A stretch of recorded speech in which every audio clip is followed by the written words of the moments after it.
No, I believe my friend Donald Trump when he tells me he didn't do it. I know Donald. I've been with him for 28 years. I've never seen him do anything like that. I haven't been able to focus on every single one of the things that they've said. The one on the airplane, there is an independent witness who says it's not true. The one involving... That guy who used to procure that former pimp guy that you're talking about? Well, I mean, look, you don't pick who the witnesses are to watch something. I don't get to select who the witnesses are that are sitting around me. So far, no one's come forward to corroborate what she said, and this man's come forward on his own and said it's not true.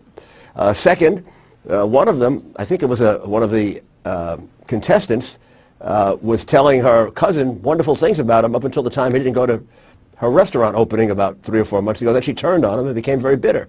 And he doesn't believe it's true. So you think the 9 women are lying? You believe Donald Trump? To tell you that, I'm not going to engage in Clinton-type conduct and attack them. I'm just telling you that I believe he's telling the truth. I do not believe... some of these things appear to me on their face to be kind of untrue. Okay. 15 minutes of groping in a first-class cabin of an airplane, it doesn't make sense. I've been in first class a lot, fortunately. Since I stopped being mayor, I can afford first class.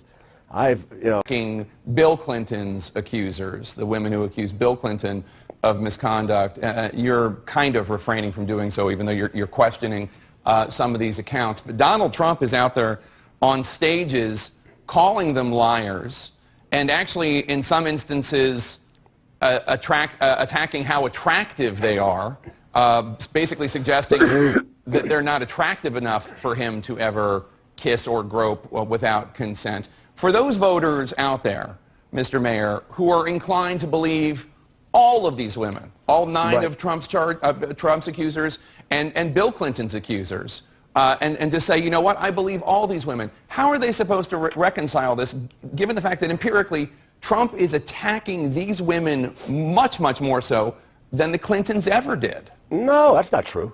Sure it is. Oh, it is not. The bimbo squad.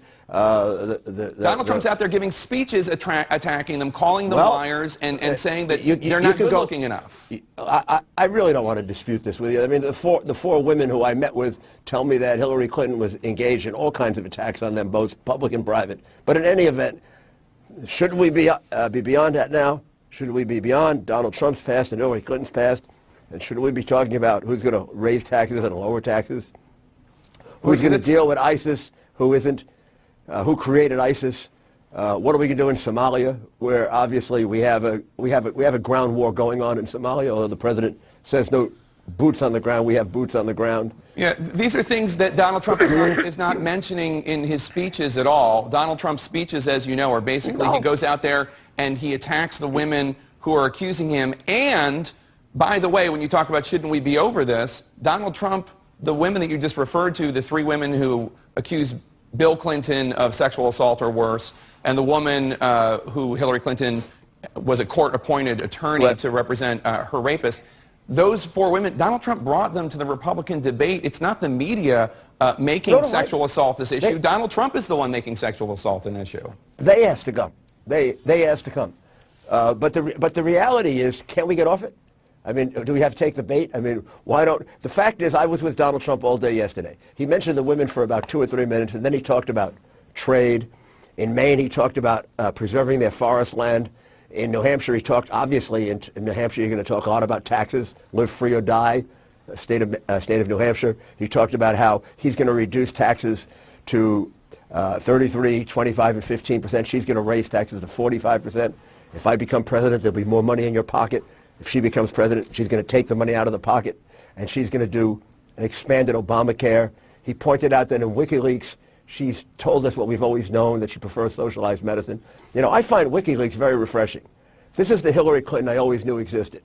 I just never had proof of it. People would say to me, she's a socialist, and I'd say, okay, but you can't prove it. Well, she was in Canada. She's talking to the Canadian bank or whatever. She says, I like your system, your socialized system of medicine, a lot better than ours. Mm-hmm. So, or I say something private that's different than something public. I've always known she was a liar and over and over and over again a phony.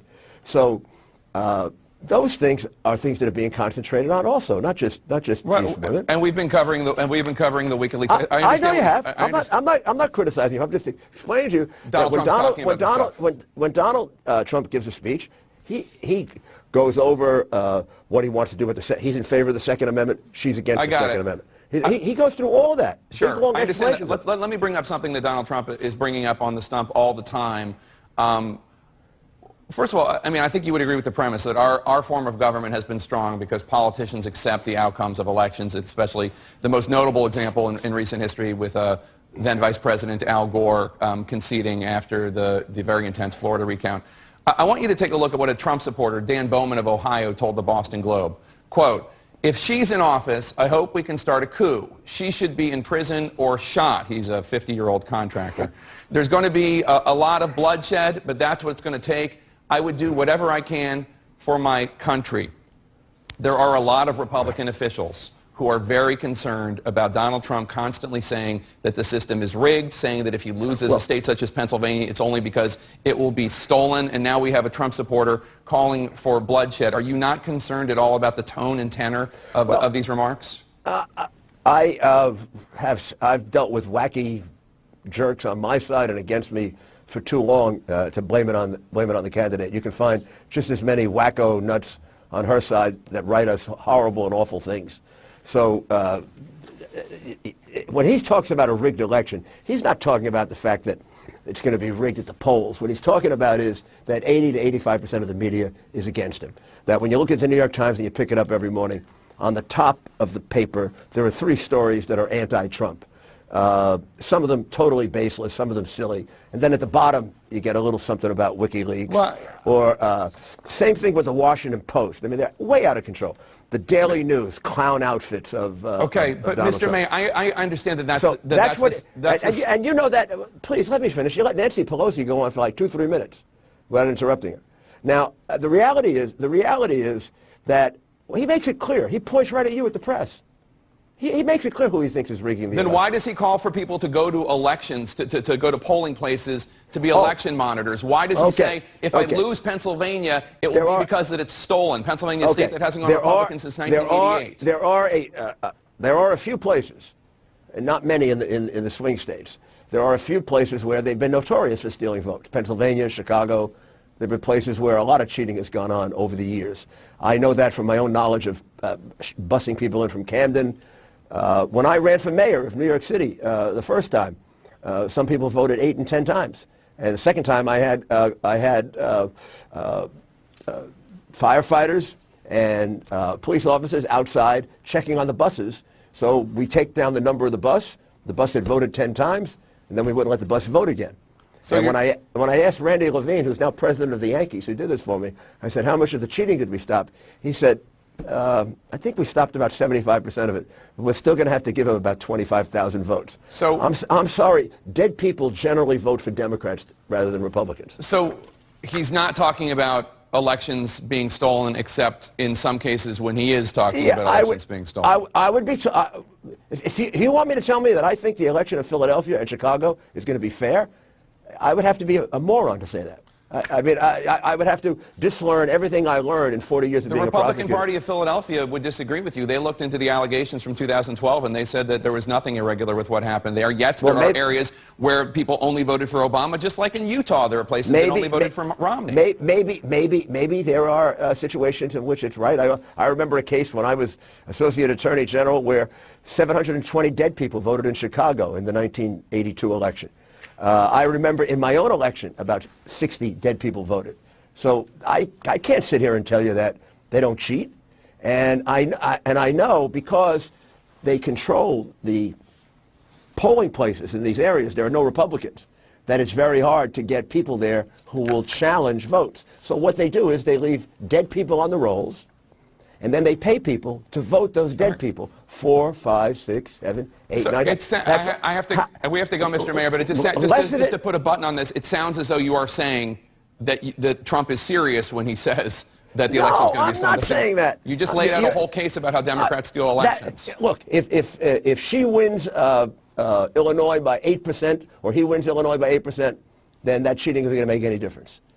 If he wins Pennsylvania by 5 or she wins by 5, it'll make no difference. If it's a 1 or 2 point race, it could make a difference in a few places. Not going to make a difference in Indiana, not going to make a difference in North Carolina, not going to make a difference in a lot of other places. Well, that's not they don't that's have this not traditional cheating. That's not an affirmation of the way our elections are held in this country. But we do cheat. We have people who cheat in elections. I mean, you're saying only Democrats cheat. I've found very few situations where Republicans cheat. They don't control the inner cities the way Democrats do. Maybe if Republicans control the inner cities, they do as much cheating as Democrats. I think there are a lot of elections experts that would have very, very strong disagreements with you. Well, then they never prosecuted election fraud. All right. Mr. Mayor, thank you so much. Appreciate it. Trump is fighting back as his accusers pile up with a 9th woman coming forward this weekend. Are there more to come? That's next.